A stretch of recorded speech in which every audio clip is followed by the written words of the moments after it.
Jamaah. Yeay. Oh jamaah. Yeay. Alhamdulillah masih di Islam itu indah. Tadi ibunya udah bisikin aku Ustadz pertanyaannya. Apa bisikannya? Ya katanya apakah umat manusia cuma umat manusia yang diberikan hati nurani gitu ya? Gimana Bu? Iya. Apakah? Gak usah apakah lagi. Udah itu aja. Gimana? Apakah mulu? Ustazah. Ya Kenapa? yang jawab. Udah, Bu duduk aja. Apakah Mas Sony. mulu? Silakan Bu. Apakah? Apakah jangan ada apakah juga? Silakan. Aduh, apakah semulu hari ini? Sorry ngapain? Baik, apakah saya jawab sekarang? Jawab sekarang. Terima kasih Kak Ya, Sony. bisa aja. Izin Ustaz Sam dan Ustaz Maulana. Bismillahirrahmanirrahim. Alhamdulillah wassalatu wassalamu ala Rasulillah. Ya, apakah apakah hanya manusia yang memiliki hati nurani? Jelas dalam Al-Quran Allah sudah firmankan walaqad karramna bani Adam.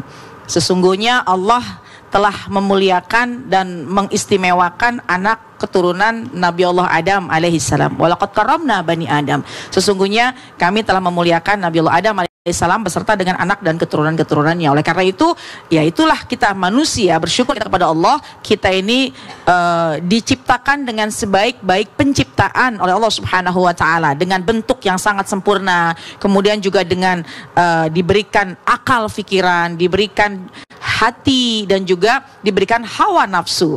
Nah, kemudian hal tersebut inilah yang menjadikan kelak nanti apabila ada manusia yang bisa menempatkan semua yang sudah Allah berikan itu dengan sebaik-baik hal, artinya dia melakukan sesuatu itu dengan sebaik-baiknya, maka inilah kedudukan kesempurnaan di hadapan Allah Subhanahu wa taala dengan kategori takwa.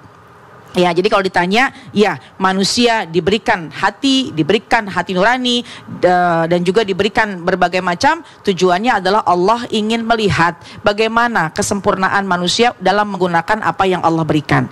Kalau malaikat, ya kita melihat bahwa malaikat, kita memahami malaikat ini tugasnya, malaikat diberikan keinginan hanya untuk ibadah. Ada malaikat yang tugasnya dan aktivitasnya dari mulai dahulu sampai dengan akhir nanti ketika hari kiamat, tugasnya hanya beribadah, hanya sujud, kemudian juga hanya berzikir kepada Allah, dan itu yang memang dijalankan oleh para malaikat. Nah, jadi hati-hati dengan manusia, karena manusia ini meskipun dia memiliki kesempurnaan penciptaan, termasuk juga diberikan hati oleh Allah Subhanahu wa taala, tapi justru itulah cara kita untuk kita sangat berhati-hati menggunakannya agar kedudukan kita mulia, agar kita memiliki kedudukan dan kategori dan memiliki predikat takwa di sisi Allah Subhanahu wa taala. Pernah baginda Rasulullah sallallahu alaihi wasallam itu mengatakan bahwa at-taqwa hahuna. Takwa itu ada dalam hati.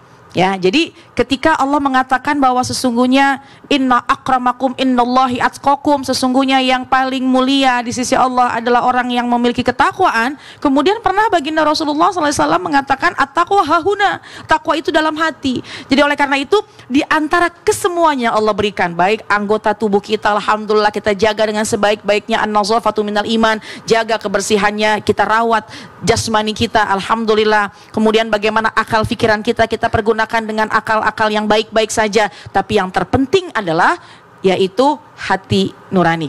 Karena hati nurani ini adalah sumber pandangannya Allah. Innallaha la yanzuru ila ajsamikum wala ila suwarikum walakin yanzuru ila qulubikum. Tadi yang sudah disampaikan oleh Ustaz Maulana bahwa Allah memandang hati kita.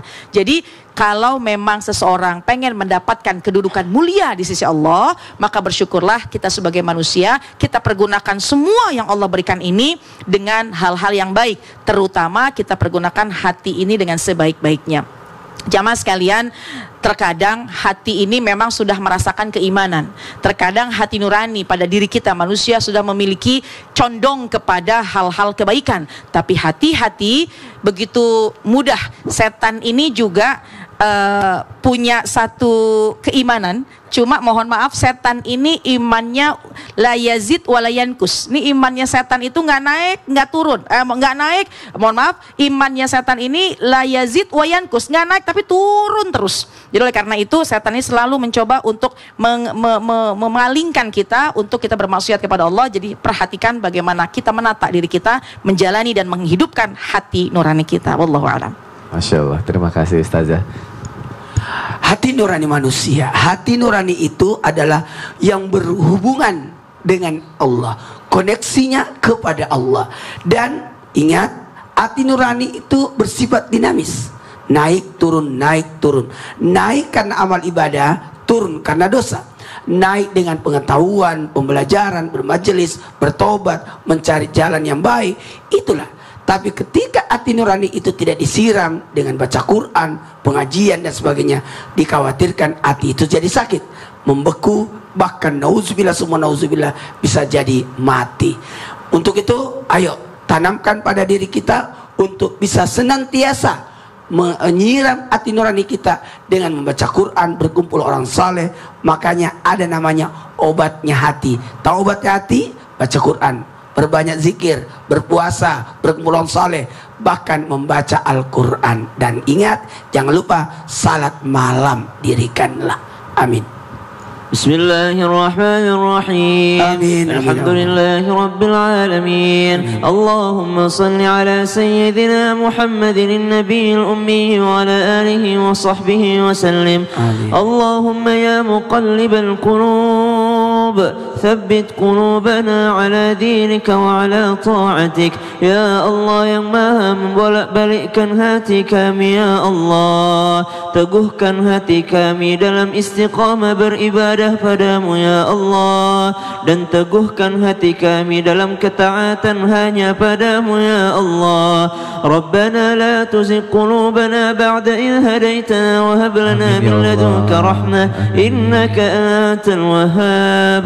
Wa sallallahu ala sayyidina Muhammad walhamdulillahi rabbil alamin. Terima kasih kepada guru-guruku, terima kasih jamaah sudah menyaksikan Islam itu Indah. Insya Allah besok kita ketemu lagi. Wassalamualaikum warahmatullahi wabarakatuh. Waalaikumsalam warahmatullahi wabarakatuh. Astaghfirullah. Rabbana